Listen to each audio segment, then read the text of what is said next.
Gente, boníssima tarde. Estamos aí, noite, madrugada, mas enfim, se você for conferir, né, esse do remapeamento crítico da Keynote Studios, para mais uma experiência, mais uma exploração, né? Ainda estamos no primeiro momento, na primeira fase, nós estamos na fase de originação. A gente já fez uma exploração do ponto de origem com o Tomás. Nós vamos hoje começar a paquerar a proposta de valor. Mas antes disso tudo, como a gente sempre faz, a gente não só faz um check-in, como, né, para saber como é que cada um está chegando, que está presente, mas também fazemos junto com quem fez a exploração na semana passada, que no caso também foi a Deruíla, nós fazemos a memória, né? A memória de como foi a exploração, correto?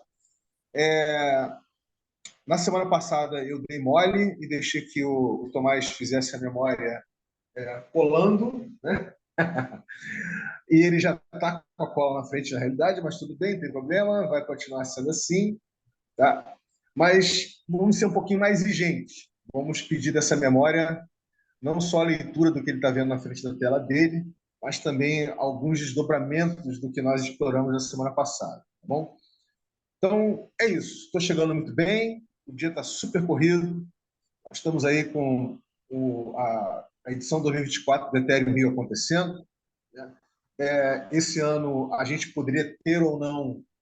A gente, como fizemos um contato muito em cima do laço com o organizador do evento, que é o Antônio Neto, a gente acabou não conseguindo se envolver com o evento, mas acabamos nos envolvendo através de uma das interfaces do EE, que é a Greenpeace Brasil, através do Cauê, do Atos, né? Da Flávia, enfim. Primordialmente porque são as pessoas que estão mais à frente, do próprio Alan, né? Do Gui, da galera que está um pouco mais à frente, assim, não que a Deruila não esteja, não que o Celso não esteja, mas claro que eles estão bem mais mergulhados nessa dinâmica, né? E eles resolveram fazer junto com a Laboriosa, que é um espaço maker do Rio de Janeiro, um side event, um evento paralelo agora sexta-feira, ou seja, amanhã, né? Vai acontecer Espera, na parte da espera. tarde, né? Vai Vinícius, acontecer na parte. uma Oi. correção aí para ficar para ficar mais direcionado. Você falou laboriosa de novo, mas é fabulosa no Rio de É, Janeiro. Laboriosa, desculpa, eu falei laboriosa. É porque é o seguinte, eu fui muito ligado à Laboriosa, né? Tipo assim, a cocriação, antes da Laboriosa, teve um outro empreendimento, depois a cocriação Laboriosa com Oswaldo Oliveira, isso ficou na minha cabeça, e como obviamente tem uma inspiração, né, em cima da Laboriosa, eu fico falando Laboriosa, desculpa, obrigado, Danilo. Fabulosa, se não me engano, Fabulosa. Então, em cima desse espaço maker, né, chamado Fabulosa, aqui no Rio de Janeiro. E a gente vai se fazer presente amanhã lá, etc., né? E hoje também tem um encontro que está sendo feito aí por uma pessoa que está explorando, né, a descentralização do acesso ao espaço, muito legal, né? A descentralização do acesso ao espaço, que é o ROD, né? Que foi um engenheiro que trabalhou na NASA durante um tempo e que ele entendeu que tinha uma oportunidade histórica aí com a Web3 descentralizar o acesso ao espaço. Está aqui pelo Rio de Janeiro, veio para o Ethereum Rio, né? E está fazendo um side event, né? Um evento paralelo hoje, né? Chamado The Network, né? E está fazendo junto com, se não me engano, com o Alberto, do Ibero AM, né? Que também é alguém que está ligado às ciências descentralizadas, ao DeSci. Então, como foi feito o convite para isso que nos fala de se fazer presente hoje lá, também vou, né? Vamos fazer presente, por isso não vou conseguir fazer hoje o Synclap da, da primeira edição do Otafactez Pega a Visão Campus. Mas deixei um material bacaninha ali, a Deurila está ligada a essa exploração, para o pessoal poder dar uma paquerada, correto? Então, esse é o meu check-in, tá? Eu passo para a Deruíla, que foi o primeiro ser humano a cair aqui comigo. Então, Deruíla, querida, fica à vontade aí. Cai não, rapaz, estou inteiraça. Chego bem, estou mais feliz que não tá tão frio aqui em São Paulo. E chego aí explorando, né? E daqui a pouco eu falo sobre a memória quando a gente adentrar. E eu passo pro Tomás. Tá. Bom, eu chego aqui um pouco cansado hoje.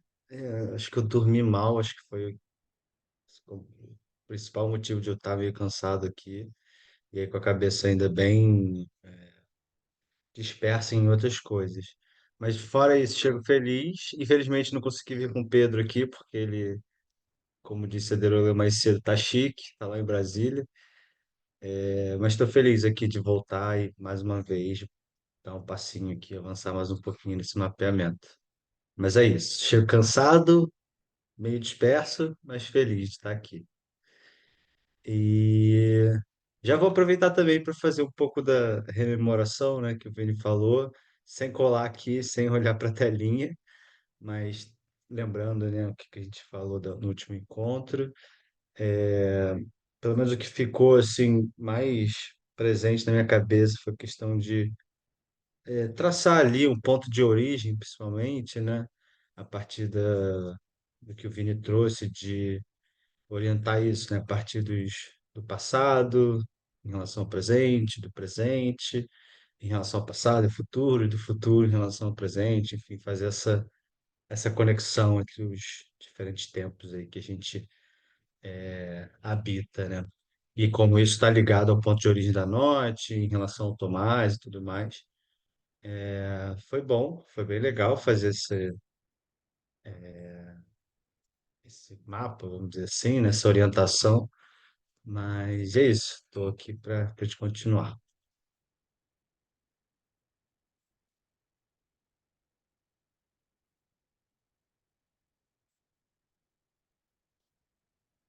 Quer continuar, Vini? Está mutado. Ué, não tá saindo seu som, não, Vinícius. É, Ah, sim, desculpa. Você conseguiu achar os artefatos para cada espaço-tempo de passado no achei. presente, presente no presente e futuro no presente? Eu achei, eu coloquei lá. Infelizmente, tinha um deles que eu não consegui achar o que eu queria, o que veio à mente lá, porque foi um desenho que a gente está perdido aí, não está no meio digital, mas consegui sim. Se quiser, vou já começar a compartilhar aqui para a gente Mas entrar no continue aí, continue a mapeamento. sua exposição, que está muito legal. Não, já foi, já foi. Acho que agora é mais continuar mesmo. E aí agora já tem aqui um pouco essa parte aqui que a gente fez.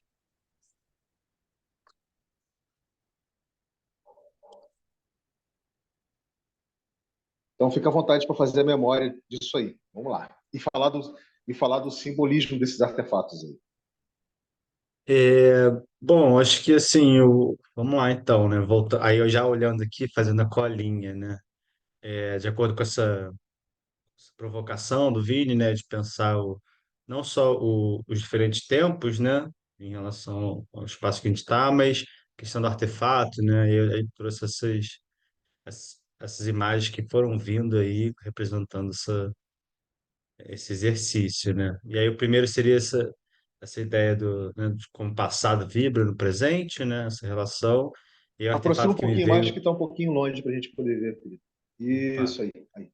Show. e aí Obrigado. o que me veio foi um pouco uma imagem mesmo, né? A partir dessa ideia que acho que se conecta com a Note, né? No presente, mas de compartilhada, né? Principalmente entre eu e Pedro, mas também os outros fundadores da Note, de pensar ali um ideal um pouco mais alto, né, que costuma estar para o mundo de jogos, né, tentar uma coisa até um pouco utópica de plantar árvores através de jogos, né, e tudo mais. Eu acho que representa um pouco essa imagem, né, principalmente com essa ideia de que a gente pode viver esses sonhos sem tirar o pé do chão, né, sem mantendo ainda essa questão que é cara para a gente, né, da natureza, enfim, da realidade que a gente vive. E aí, em relação ao presente, né, vibrando aqui no presente, muito do que a gente está fazendo agora em relação à Norte, em relação aos nossos projetos, é muito esse lema aqui, né, da Norte de crescer, crescer junto. Aí a gente tem essa plantinha, que é um pouco nosso pet aqui, que está bem no momento que a gente está agora, de como até aqui, né, a possibilidade que as pessoas consigam se divertir no jogo, que o jogo tenha ali um impacto positivo no planeta e que a gente consiga crescer ali organicamente. E aí, em relação ao futuro, foi já uma coisa bem mais, pelo menos a imagem que me vem é bem mais literal, talvez, de realmente ver, possibilitar pessoas plantando árvores através do jogo. Aí a imagem é muito essa de gente jogando e árvores sendo plantadas. Pelo menos em relação ao futuro, né? Que é o que a gente está aqui agora tentando fazer, trazer para o presente, né? Esse futuro de possibilitar games regenerativos, verdadeiramente, né? Regenerativos. E acho que é isso, assim, pelo menos em relação aos artefatos e a esses os momentos, né? Passado, presente e futuro, acabou ficando meio que essa linha aqui, né? Se conectando. Maravilha, maravilha. Então, vamos aproveitar a presença da Veroíla e ela fazer a memória dela. Fica à vontade, querida. Faz sua memória aí.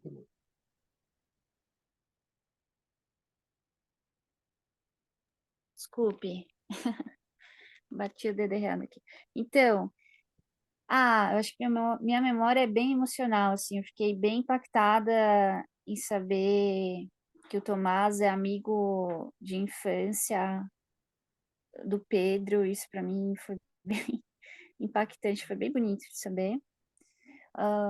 Eu também gostei bastante dessa abordagem investigativa, assim, né? O que que remete a você expressar através de uma imagem, a própria pessoa buscar essa imagem. E outra coisa, porque eu não tinha entrado ainda nesse mapeamento crítico, quando a, como é que se fala? A própria pessoa tá pondo a mão na massa, assim, né? Porque tinha o João, tinha o Atos, tinha outras pessoas fazendo, pessoas sensíveis, né? Traduzindo, expressando o que tinha captado, compreendido. Mas quando a pessoa põe a mão na massa, eu vejo assim, poxa, é, vocês vão conseguir fazer isso. Eita, peraí, passou uma motoca aqui. Vocês vão conseguir, vocês vão conseguir fazer isso e outras coisas mais com o Miro, ou até outros mapeamentos dentro da Keynote, e isso eu achei também bem interessante. Então, para mim, isso faz parte de uma memória. O que que eu memorizei foi isso, e eu fiquei super curiosa para ver esse desenho que o Pedro fez desculpa, Pedro não, o Tomás fez pro Pedro. Fiquei bem curiosa, assim, queria ver, mas não sei se ele encontrou, que é algo físico, né? E falando de memória, é isso, tem poucas coisas que estão no físico e mais coisas que estão no virtual que também saem da nossa memória, né? Sai, a gente perde, né? Não fica na nuvem, assim, não fica super guardado, assim, a gente vai perdendo, mas o lado bom disso é que a gente abre espaço para o novo, né? Vivenciar e renovar outras coisas. Então, para mim, foi muito impactante a questão das imagens, a questão de me deparar com o Tomás pondo a mão na massa, assim, no Miro, isso foi bem bacana. E essa questão emocional, assim, de costurar essa vivência que ele tem com o Pedro. Achei isso muito, muito bonito mesmo. É isso, passa o Vinícius. Muito bacana, querida. Obrigado. Interessantíssimo. É sempre muito diverso, sempre muito diferente a memória de cada um. Isso é impressionante. E lembrando que a memória humana, ela não é exata, não é a memória de um HD de um computador, né? Que é binária, que depende de um elemento químico, né? Que é a sílica, né? Que é o silício, por enquanto, né? A gente está vendo outros elementos aí, que é literalmente condicionada, e enquanto aquele elemento químico na forma de uma placa-mãe, né, estiver existindo ali com todos os circuitos, ela é indelével, você não mexe nela.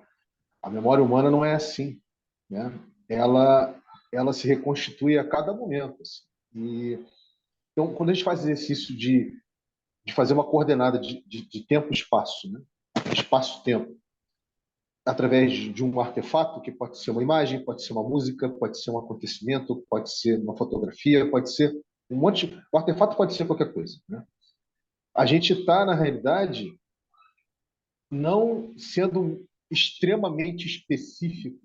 A gente está apenas gerando uma coordenada que nos dá o sabor, né? Nos dá um sabor e uma espécie de aderência para aquilo que teve e continua tendo algum tipo de significado, né? Durante a sua experiência. Então, isso é interessante. Esse exercício, gente, é um exercício, tá? É um exercício muito interessante, por quê? Porque nós não somos estimulados, no tipo de sociedade que nos tornamos, a fazer exercícios de memória, né? Nós não somos. Nós somos, nós somos estimulados a convulsivamente consumir tudo e todos. E nesse tipo de cultura cibernética que a gente vive, da chamada Web 2, é consumo de conteúdo. Ou seja, o estímulo que está se dando não é um estímulo de você perceber o seu caminhar, a sua jornada no espaço-tempo das coisas. E sim você viver o máximo,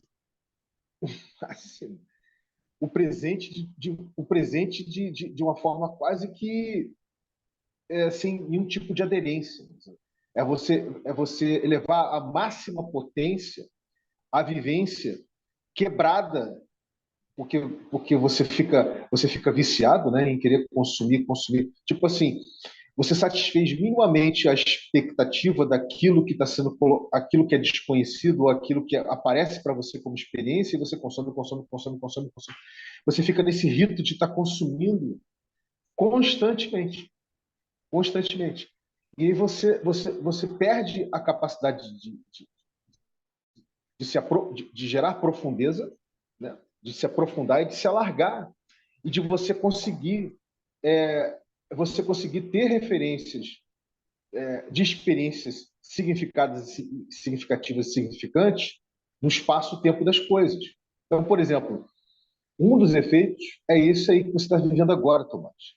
Quando a gente não consegue se desligar muito desse rito convulsivo de constante consumo e a mente ainda fica ligada nisso, você não consegue se desligar desse caudal, desse fluxo intenso, né, que nós geramos como sociedade. Você não consegue dar descanso ao seu corpo. Você não consegue se regenerar. Então, é como se a gente cria uma relação de profunda dependência, né, desse tipo de consumo. Ele passa a ser tão vital quanto o ar que a gente respira e a comida que a gente come. Tá? Então, a oportunidade nesse sentido que a Web3 representa, ciberneticamente falando, é fazer o detox disso tudo. E, evidentemente, na dinâmica do reabatimento crítico, a gente está trazendo algumas formas de detox aqui. Uma delas é essa da memória, né? A gente vai falar daqui a pouquinho da diferença entre valorização e valoração, por exemplo, com relação à proposta de valor. A gente vai entender o que proposta de valor é uma coisa que não é um statement, né? Não é uma coisa que você coloca como se fosse uma missão, sabe? Aquela coisa de marketing, missão, posicionamento. Proposta de valor é uma coisa viva, orgânica, que vive nessas dimensões de espaços distintas, né?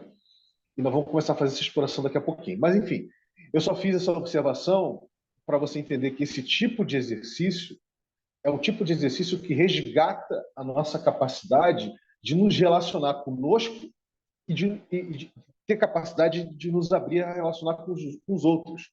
Porque se você fica tão focado em só satisfazer a sua ânsia, as expectativas que são geradas no momento todo, e a sua ânsia para querer sentir os seus dois pés no chão, né, cara, será que eu estou pisando no chão?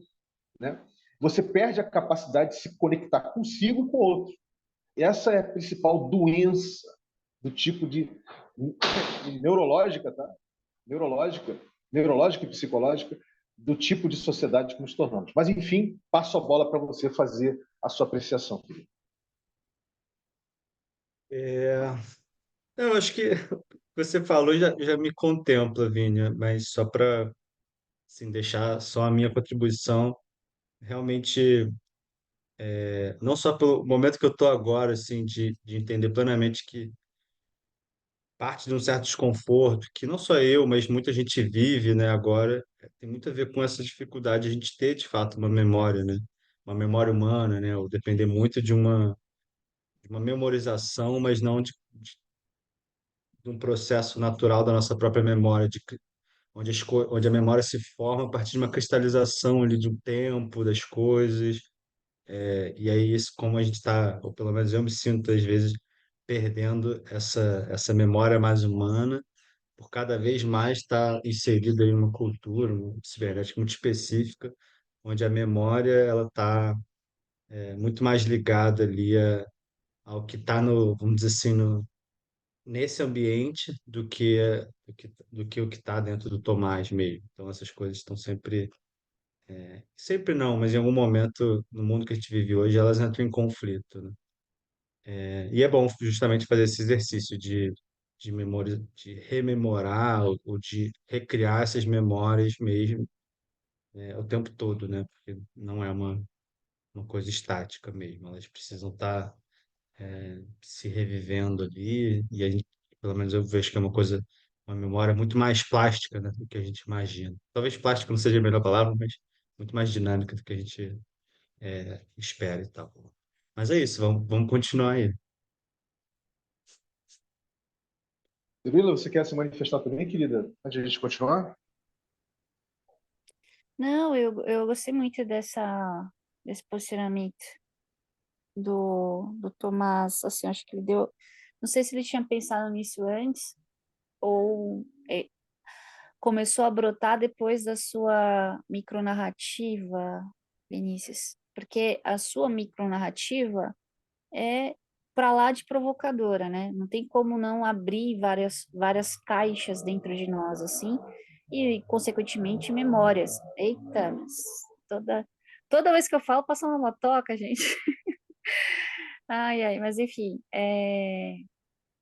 a minha manifestação é mais uma contemplação, assim, de ver e perceber as conexões que as pessoas fazem e elas não fariam se elas estivessem em um mundo muito consumista, né? Tipo, se elas estivessem consumindo o tempo todo, talvez elas não teriam esse momento de detox para refletir e ver outros valores, outras nuances, ou mesmo, né, se conectar consigo mesmo e aí sim quando fala, a fala não é aquela estrutura como a gente comentou ontem, né, no Grupo Brasil, que não é uma estrutura assim de convencimento ideológico, de tipo é, a minha ideia, o que eu estudei é melhor que os, sabe? Não é isso, não é esse caminho. É antes da é antes da escrita, né? É antes de materializar, a essência, né? Então, mas eu estou indo muito além, acho que acho que só estou gostando de eu estar aqui nesse momento para apreciar esse movimento que aparentemente é invisível a muitos olhos, né? Mas para os meus olhos não é. Então eu só estou contemplando mesmo. Passo para você, Vinícius. Então vamos lá, vamos continuar. Tem mais uma provocação. Vamos abrir, né, a exploração da proposta de valor a partir do ponto de origem, da exploração do ponto de origem, com mais uma provocação. Né? A primeira coisa que é importante entender é que como a gente basicamente criou, né, uma sociedade à medida que a gente foi se transformando em sociedades massivas, né, com milhões de pessoas, dezenas de milhões, centenas de milhões de pessoas, a gente começou a terceirizar para sistemas, né, diferentes sistemas, sistema econômico, sistema político, sistema religioso. A gente começou a terceirizar a nossa capacidade de agenciamento, ou seja, o sistema te informa institucionalmente, organizacionalmente, te informa, e, tipo assim, te dá o sinal de como você pode ter agenciamento.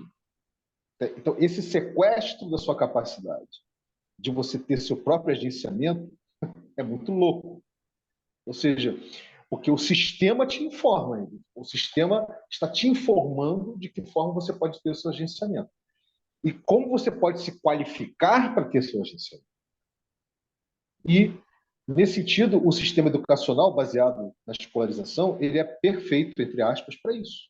Porque ele formata, te forma, ele não te forma, ele não só te informa, ele te formata para que você possa ter o agenciamento necessário para você poder sobreviver nesses grandes sistemas que nós criamos. Pegaram isso aí? Isso tudo é baseado em cima do paradigma organizacional. Ou seja, aqueles nossos ancestrais que eram altamente interativos, adaptativos, que viviam conforme a simbiose com as estações do ano, correto? Que geravam padrões de organizações diferentes, modos de regulação diferentes, ou seja, padrões de organização mais centralizado, descentralizado, que são múltiplos centros, ou distribuído, ou modos de regulação mais horizontalizados, mais verticalizados, mais transicionais, paquerando entre o vertical, né, e o horizontal.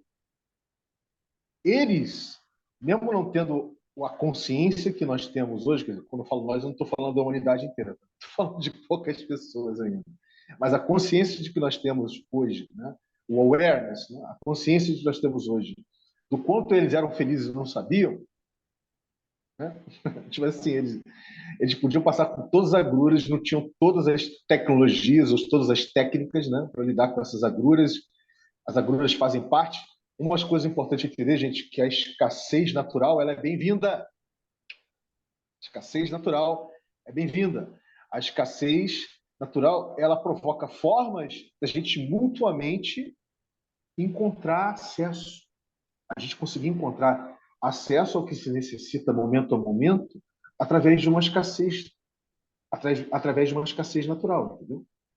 Ou seja, a escassez natural de quando está chovendo pouco, está fazendo muito sol, certo? Quando está... Vocês entendem o que eu estou falando, né? Quando você tem uma espécie que predomina a outra no bioma qualquer, essa escassez ela gera mais abundância. Mas abundância não no sentido de acumulação. Gera formas adaptativas da gente conseguir acessar o que a gente precisa momento a momento. Abundância, mais uma vez, da malha de interdependências que é a filologia complexa da vida, é mútuo acesso o tempo inteiro. Mútuo acesso o tempo todo. E criação de novas formas de mútuo acesso. Pegaram? Então, vamos lá. Nesse sentido, quando a gente deixa de praticar isso, e olha que nós praticamos isso, sei lá, durante 98% da nossa existência como espécie, né? Se você levar em consideração 250 mil, 300 mil anos atrás, né? A gente começa a se sedentarizar mais, né? E a gente começa a criar sistemas para regular a nossa própria existência naquele território, né? A nossa perspectiva muda. Repara só, quando a gente estava em movimento nômade, a gente estava mudando conforme a mudança. Quando a gente começa a se territorializar, criar raízes, a gente começa a observar o que está mudando. De novo, você começa a observar, você fica mais na posição de observar o que está mudando e o que está mudando, como é que influencia a gente. Vocês percebem a diferença visceral? Quer dizer, enquanto a gente estava nômade adaptativos, nós éramos a própria mudança junto com a mudança. Quando a gente se territorializa, se sedentarializa, a gente começa a observar tudo no entorno. E como nós somos seres com córtex pré-frontal super gigantesco, né?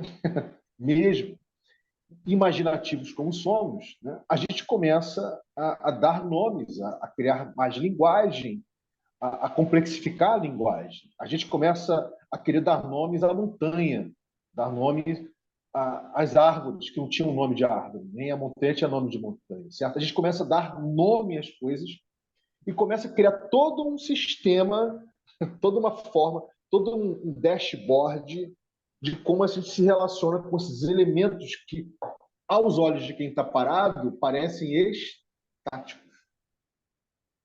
Olha que loucura. Parecem estáticos, mas não estão estáticos. Ou seja, a gente começa a olhar, né, para esse... A gente começa a... Nos colocamos fora da mudança. E nós começamos a entender o seguinte: de que forma a gente se relaciona com a mudança. Pegaram? Eu não vou aprofundar muito nisso, porque isso é todo um estudo, é todo um mergulho. Eu só estou querendo dar um cheiro para vocês. Então, repara, como o Rerê está trabalhando com o resgate do paradigma peer-to-peer, o resgate da filologia interativa das redes que somos, com o resgate do fazer complexo, emergente, caótico e caórdico, correto?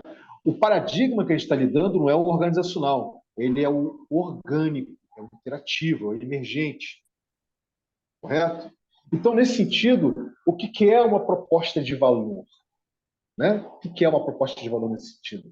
Uma proposta de valor, ela muda conforme a mudança, mas ela tem âncoras. Ela tem âncoras no seu ponto de origem. Essas âncoras são os artefatos que a gente acabou de explorar juntos. Correto? São os artefatos que a gente acabou de explorar juntos.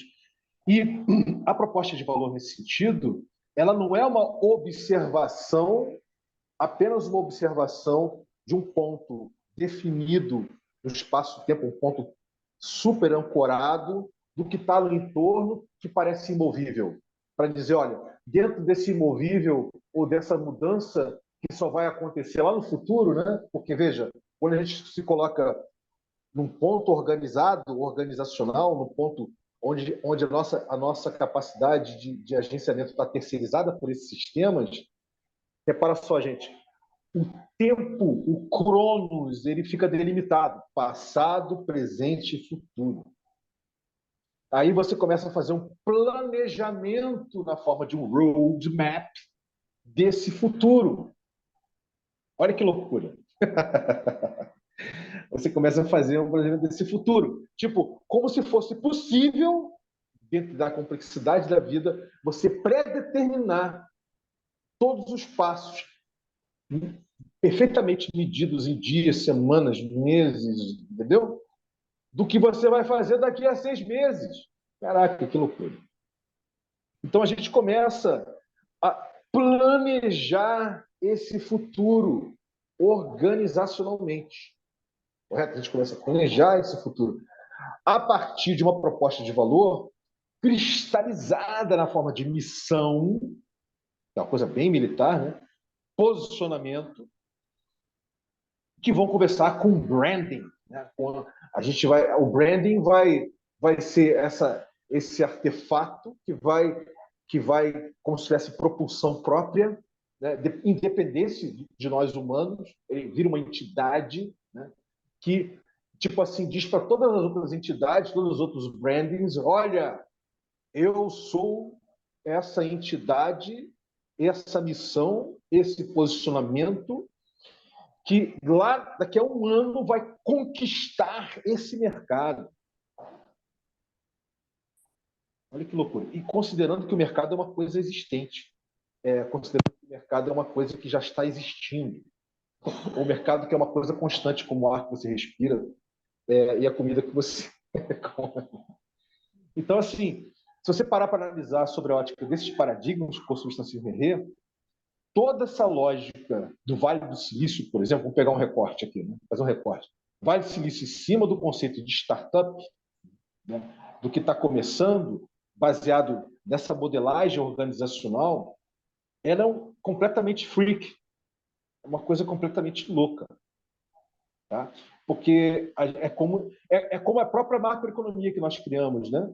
Baseado no acúmulo, na extração, e, enfim, na exploração de tudo e de todos, né?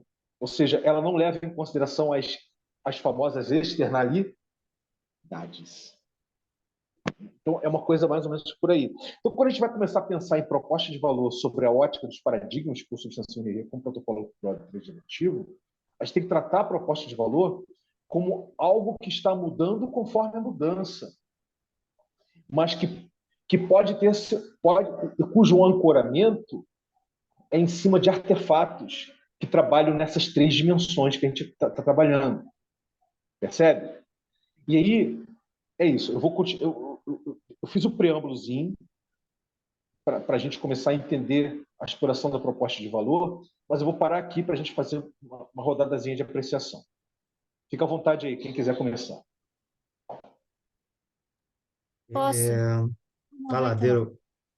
Não, pode começar aqui, depois eu termino. Tá, na verdade, assim, eu tive uma baita dificuldade de definir o que que é a Keynote Studio, né? Então eu fiquei assim, por isso que eu falei Keynote Studio, falei o nome, e eu não sei se bem é uma startup, ou se é uma empresa, ou se é uma iniciativa, ou se é algo bem maior do que eu posso imaginar, porque eu não sei essa definição. Eu também não sei se precisa de uma definição, né? Cada um, às vezes, a gente às vezes define uma coisa, dá um nome, mas aí vai, todo mundo busca na etimologia o que é e tal. Ah, viu a definição. Tá, vamos tentar universalizar esse entendimento. Mas a vivência é isso, né? A vivência traz muitas mudanças. Então, não sei se as pessoas veem a Keynote Studio como algo que é além dos limites já definidos pela etimologia, sabe? Da palavra. É bem assim. Mas passo para você, Thomas. Boa. Bom, acho que a primeira coisa assim, que eu acho que vale a pena mencionar é que a Note ela se enxerga em alguma medida nisso que o Vini falou, de ter uma visão, uma orientação de valores, bem na lógica do Vale do Silício, de se encarar como uma startup, em alguma medida, se pensar ali com uma proposta de valor especulativa, que é o que as startups fazem, né? De só ser tem uma lógica de atrair investimento a partir de uma especulação, ou seja, de um valor que vai vir a ser, e que vai vir a ser algo, vamos dizer assim, geralmente em proporções grandes, justamente para ser interessante para esse mercado de startups e tudo mais. Então a gente acaba, principalmente na nossa formação, se orientando dessa forma, por estar ali na indústria, por querer ou não estar ali assumindo esse papel, mas a gente nunca conseguiu fazer só isso, ou pelo menos essa parte a gente julga como necessária, mas certamente não são esses os valores que fazem a gente continuar, né, e tocar o projeto, né? Apesar disso a gente ser orientado de certa forma em relação a isso, né? Porque a gente se coloca como uma startup, uma empresa, né, de jogos voltada para essa indústria e e ainda assim querendo colocar o pé nela, né? Então a gente acaba se orientando dessa forma. Mas, ao mesmo tempo, né, essa coisa de valores, né, até de memória que a gente estava falando antes, ela não é, pelo menos eu não vejo como se fosse uma construção contínua ali, né, o tempo todo. Pelo contrário, acho que essa outra modalidade, vamos dizer assim, de memória que eu me refiro, que eu acho que tem a ver com um certo valor nosso, é que ela é marcada por uma certa descontinuidade, né? Certos valores para a gente são muito mais um eco ali de um encontro de pessoas ali do que, de fato,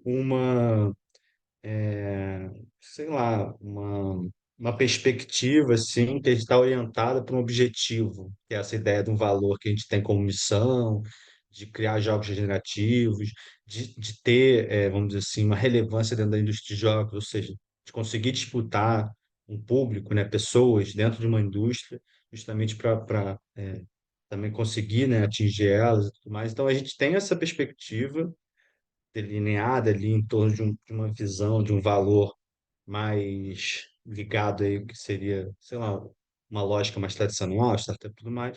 Mas a gente entende também que, pelo menos entendo que o que une, o que faz a coisa acontecer, são outros tipos de valores que não necessariamente estão ligados a isso, né? Então, é um pouco por aí que eu vejo. Aí como a gente continua essa dinâmica, eu vou deixar mais para você, né?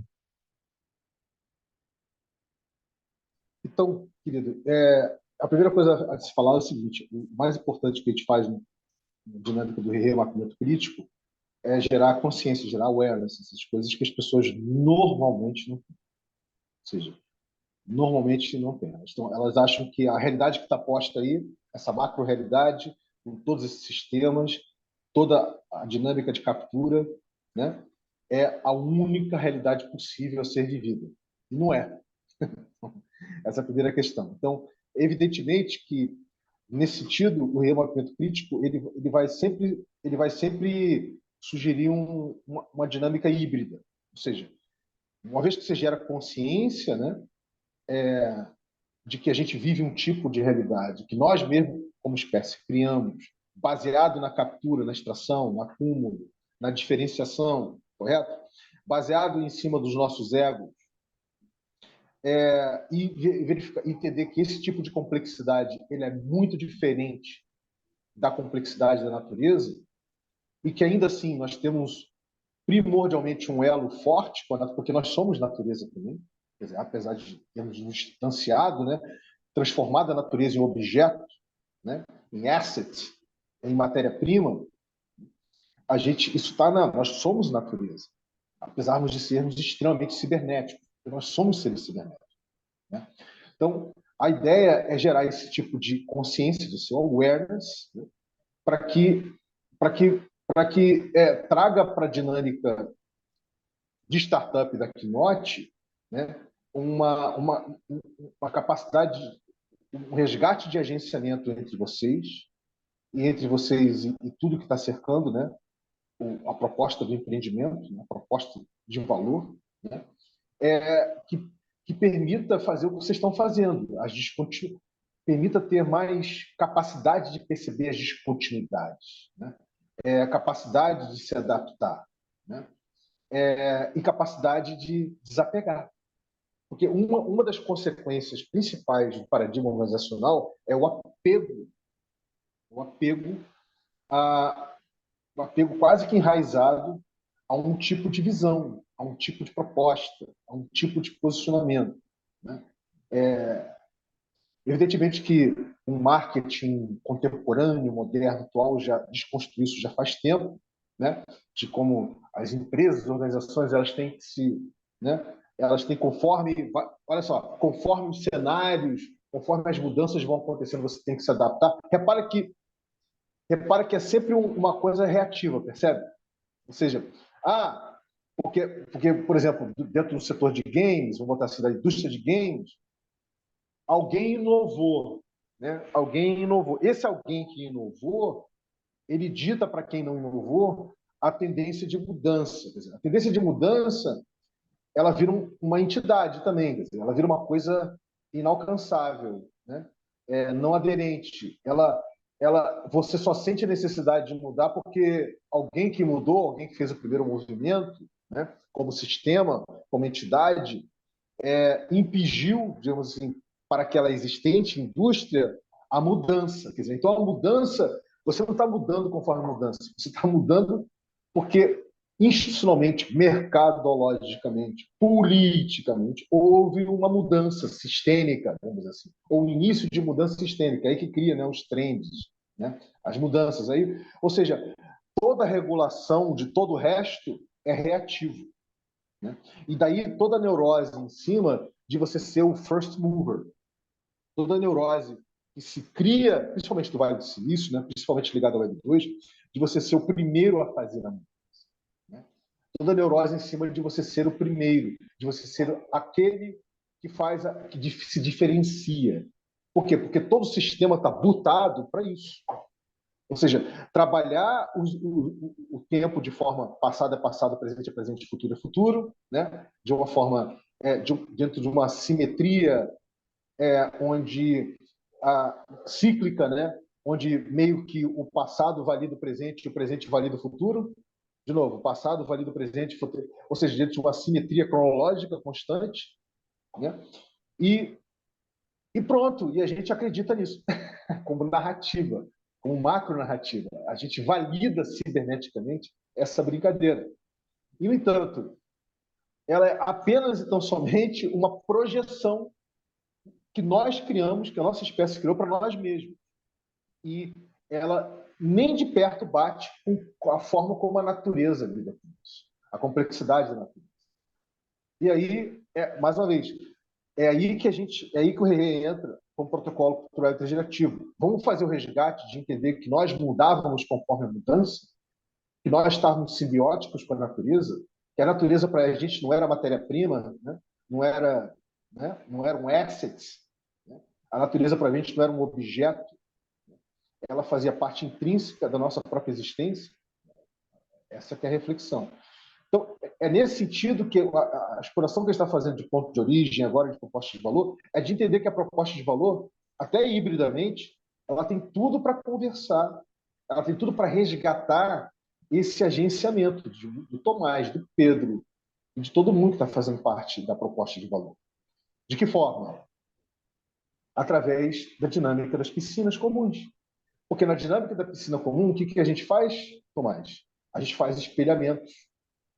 E a gente, nesses espelhamentos, a gente está trabalhando com espaços e tempos diferentes de cada um, correto? Com a memória e artefatos de cada um. Né? Então, se você se espelha, esses espelhamentos não são sempre os mesmos. Eles vão mudar conforme a mudança. Né? Então, os espelhamentos na dinâmica da piscina comum do Verrê, eles sinalizam potenciais entrelaçamentos. Mas isso já no fazer de futuro no presente, entendeu? Ou seja, não colocando o futuro lá na frente, e sim já fazendo isso no presente, né? Trazendo para o presente, né? A dinâmica.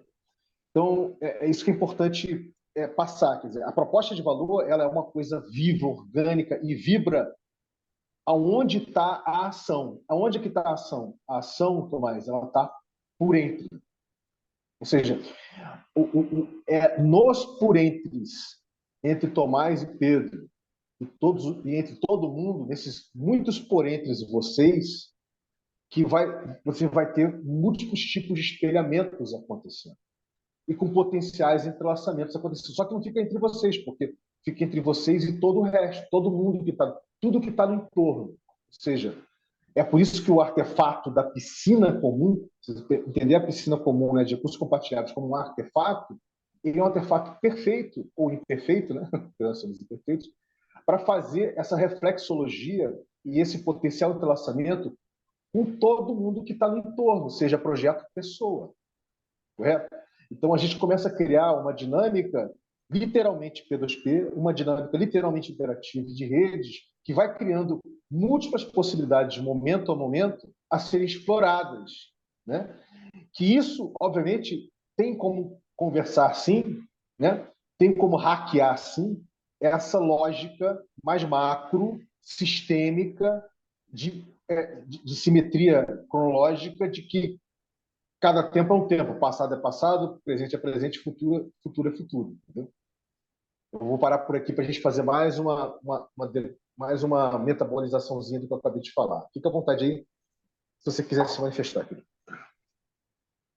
É, não, acho que é interessante isso que você falou e até consigo ver bem assim isso em relação à Note, como essa proposta de valor mais exclusiva, mais contínua que a gente falou, ligada mais a essa narrativa das startups.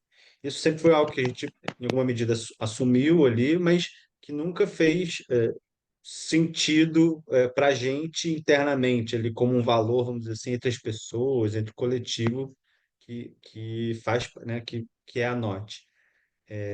E aí, eu acho que essa ideia de não desprezar, né, essas dimensões afetivas, descontínuas, né, das nossas experiências ali em relação à Note, né, acho que a gente nunca deixou isso de lado, pelo contrário, sempre foi algo que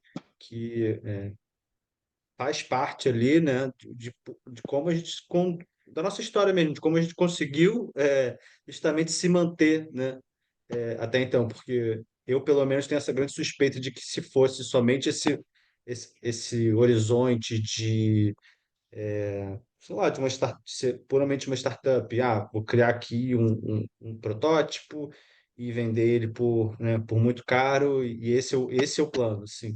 nunca foi isso que manteve as coisas andando, né? Então, acho que a ideia de um valor onde todo mundo. Acho que duas coisas que são muito importantes que estão um pouco nesse DNA e tem a ver com o que você falou, que é um pouco a inspiração que a gente tem, que é da natureza, né? Uma é de que a gente precisa se coevoluir mesmo ali, todo mundo que faz parte da nós tem essa, pelo menos essa, se pressupõe, né? Se coloca essa coisa de não ser só sobre esse futuro utópico, e sim sobre o processo em si, sobre o presente, sobre o aprendizado, sobre coevoluir junto com as pessoas para, se possível, sei lá, trazer esse horizonte mais para perto, assim, mas a gente sabe que esse presente, né, a gente precisa, é um pouco essa coisa da descontinuidade, né, de não existe um cálculo ali que vai tornar isso previsível, né? As coisas mais previsíveis. Então a gente sempre fica tá ali se atualizando ou deixando ali certos valores, que eu vou colocar dessa forma, né? Mas certos que eu acabo assumindo como certas memórias, elas vão atualizando, né, esse presente. E aí uma das coisas que me vem à cabeça é essa ideia de que a Note também ela surge, né? As pessoas se juntam também para aprender como fazer essas coisas ali, ou seja, empreender, vou colocar dessa forma, né? Mas tocar um projeto além dessa ideia de startup e principalmente de se organizar mesmo de forma orgânica. E esse sempre foi o nosso desafio, né? E ainda é o nosso desafio maior mesmo, muito mais do que fazer um jogo que vai valer muito para Vale do Silício, para essa lógica startupeira. Sempre foi o nosso maior desafio, sempre foi se organizar de forma orgânica, de forma participativa, de forma voluntária. E essas são, em grande parte, a forma como a gente se articula, né? Os valores mesmo ali que unem a Note, né? Não é a ideia não é essa cola do startup, dessa lógica que une as pessoas. Esse é um outro horizonte que a gente se coloca muito mais com uma estratégia mesmo, uma tática, uma coisa mais fria nesse sentido, enquanto esse lado mais afetivo, mais nuclear ali das experiências de cada um na Norte, que eu acho que são assim, é o mais importante, né? É o que, voltando naquela história da memória, é o que cria justamente a memória, que cria o nosso presente, né? De continuar as coisas. Acho que é isso, assim, não sei se dá para adicionar Não, mais, não, mas não, é isso aí, querido. Você mastigou conforme você sentiu de mastigar, certo? Isso aí. Dorina, você gostaria de mastigar também, querido? Tô digerindo até agora. Eu, bom, eu percebo alguns atritos, assim, né? Mas não é que a gente seguiu alguns formatos, né, de como funciona ou como deveria funcionar para obter resultados, né? Almejando resultados bem específicos, como monetários. Mas eu acredito que uma cultura, né, um ecossistema que é formado por pessoas bem distintas culturalmente, possa ser tão mais rico e trazer resultados que a gente não esperava, assim, não tão premeditados. E toda cultura que é diferente da nossa, se a gente abre espaço para compreender, a gente fica cada dia mais rico e não é uma riqueza, né, monetária. Mas que sim, pode gerar essa questão monetária, mas esse não é o resultado é, é um resultado inesperado e falando com a linguagem de produto, traz benefícios intangíveis e não conseguimos ainda mensurar isso.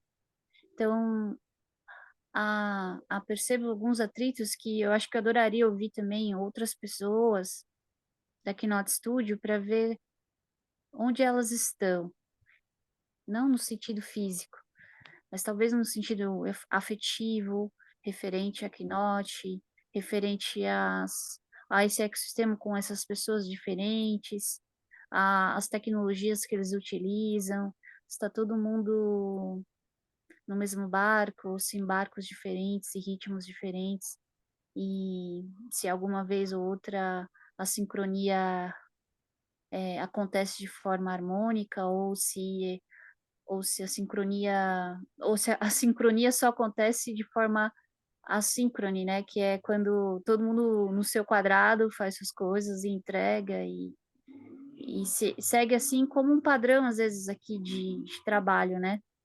De trabalho mesmo, aqui, CLT ou sei lá, essas coisas que as empresas, como o mesmo Vinícius trouxe, missão, visão e valor, né? Essa definição.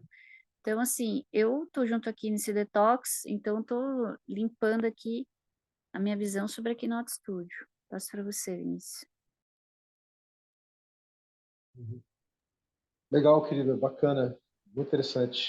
Sempre instigante a que a Virula traz. Justamente por essa neurodivergência que eu acho lindo isso.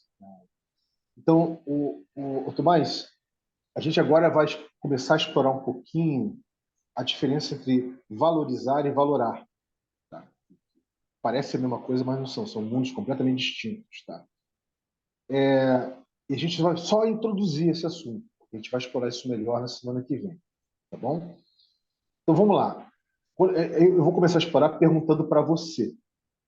Para você, o, o que é valorizar, o que é valorar e qual é a diferença entre valorizar e valorar? Bom, primeira coisa, nunca pensei nessa distinção, então vamos lá, né? A diferença entre valorizar e valorar. Hum,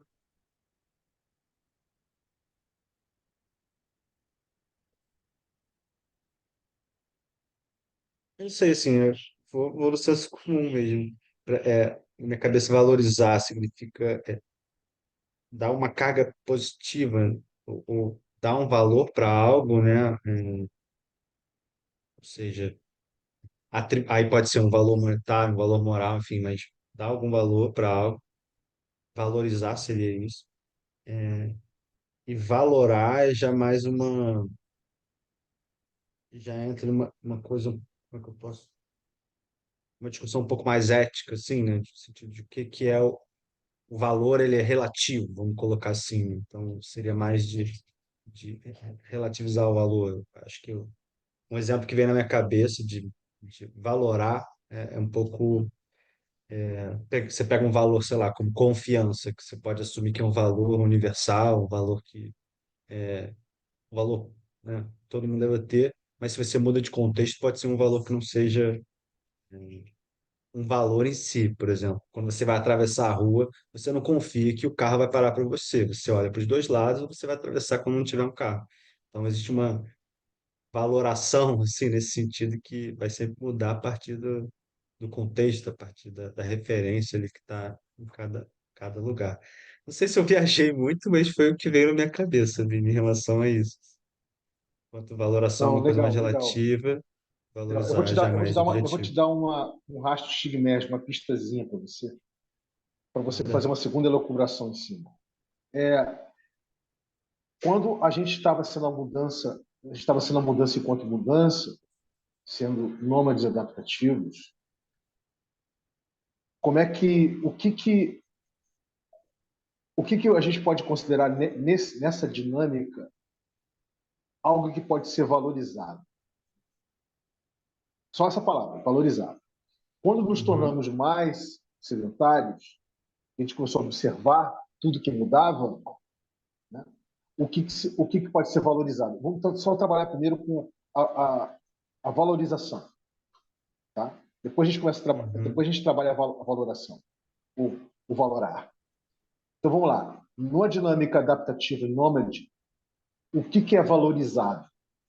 Numa dinâmica sedentária territorializada, de onde você está observando o que muda, o que é valorizado? Vou te dar esse framework aí para você poder elocubrar, fazer uma segunda elucubração. Sim. O que que é valorizado numa dinâmica nômade e numa dinâmica sedentária, seria isso? Isso. É, de novo, respondendo aqui do senso comum do Tomás, né? Mas eu imagino que no primeiro momento, né, numa dinâmica humanidade ali, nômade, né, se locomovendo, acho que é valorizado. Não sei, eu vejo coisas que podem ser valorizadas nos amplos contextos, assim, mas que se torna valorizado nesse contexto, imagino que seja, não sei, questão da sobrevivência ali, né, em relação a estar sempre de forma nômade, né, eu acho que, não sei explicar, porque isso também pode ser valorizado em qualquer contexto.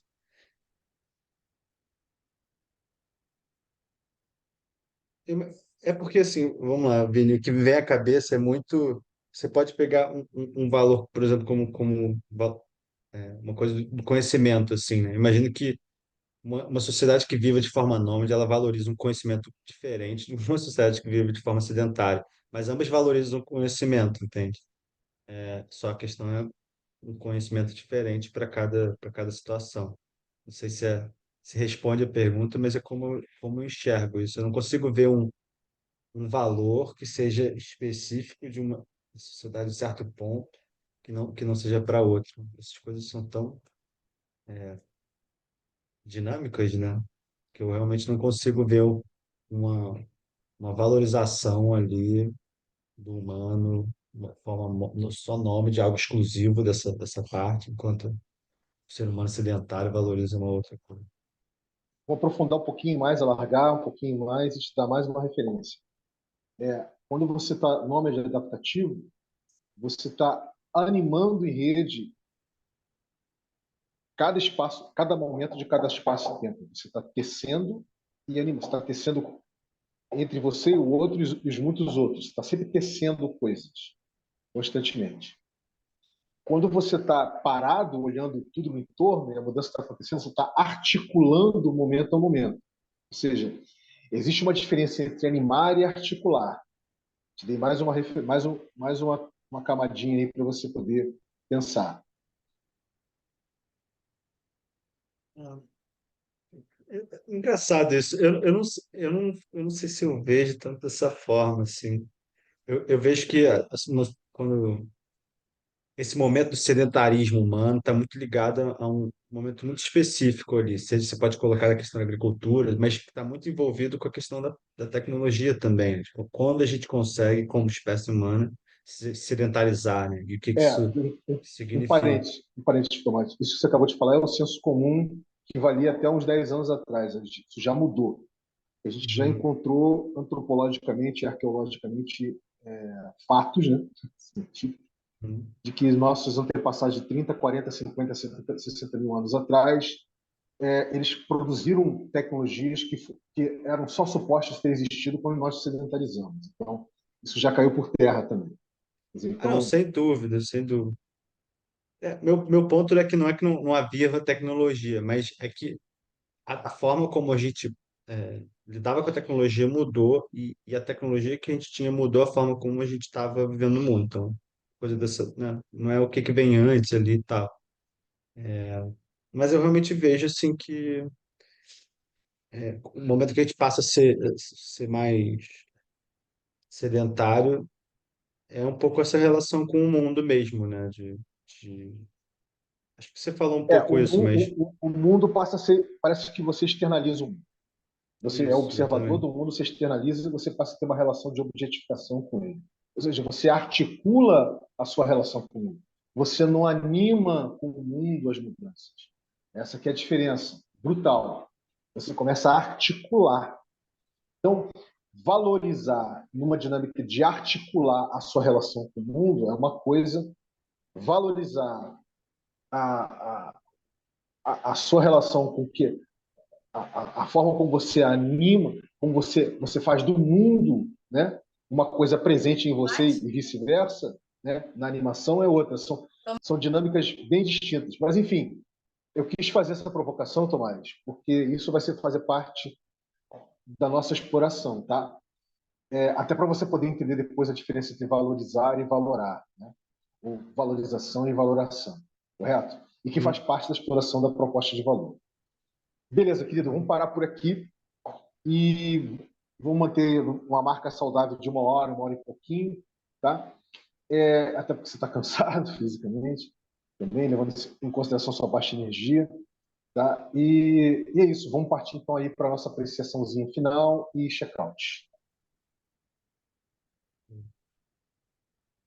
Deixa eu só sair da tela aqui. Bom, faço check-out. Eu confesso que eu estou saindo um pouco confuso assim, desse papo, o que eu acho que é bom. Eu vou deixar esses minhoquinhos aqui trabalhando na terra. Vamos ver se produz aqui, dá uma adubada. E como eu disse também, cansado, meio estafado, uma semana caótica. Mas é isso, espero que até semana que vem algumas coisas já brotem aqui para a gente ter um papo mais fértil aí sobre isso. E é isso, faço disso meu check-out. Liberou, querida? Ah, Tomás, agora você pode passar para mim, porque eu estou aqui. Boa, Nossa, Verô. imagina. É que quando, acho que você vai fazendo esses mapeamentos, às vezes só com o Vinícius, né? Aí não tinha essa dinâmica de passar para o outro, né? Só passar para o Vinícius mesmo. Mas faz parte. A gente vai se adequando conforme o ritmo, a música. Bom, não saio confusa, não, saio trincadona. Eu nem sei o que eu tô sentindo aqui. Falei assim, gente, eu vou ter que ouvir isso tudo de novo. Porque já estourou uma bomba aqui, Vinícius. Uma bomba cognitiva, ou várias bombas cognitivas, que eu tô tela azul. Deu chute aqui. Bom, eu saio assim, eu adoro sair assim, né? Mas é isso. Passo pra você, Vinícius. Então tá, meus queridos, mais uma exploraçãozinha do Remarketing Crítico da Keynote Studios. E lembrando que Keynote é nó, né? Então fica a sugestão de imaginar a Keynote vezes N. Sabe que é N, né? Infinitos. Ou seja, infinitos nós. Né? Então, Keynote N Studios. Tô brincando. Então, tá, já vamos finalizar aí. E a gente vai se falando aí, vai trocando qualquer coisa, querido. Qualquer ahá que caia, qualquer insight, entendeu? Fica à vontade de ir compartilhando ali pelo canal Mapeamento Crítico do Ponto de Contato RR, né, no Telegram. Ou eu prefiro que você faça isso do que você vir falar diretamente comigo, que a gente particulariza, a gente fecha muito a dinâmica. E a dinâmica toda aqui é criar esse ambiente constante de livre aprendizagem, né, de estímulos constantes para que as pessoas possam também ser fisgadas, né, por essa dinâmica. Então é isso, gente. Uma boa tarde, um bom final, quer dizer, um bom final de tarde, né? E a gente vai se falando aí. Beijo no coração e vamos nessa. E, gente, tchau, Beleza. tchau. Tchau, tchau.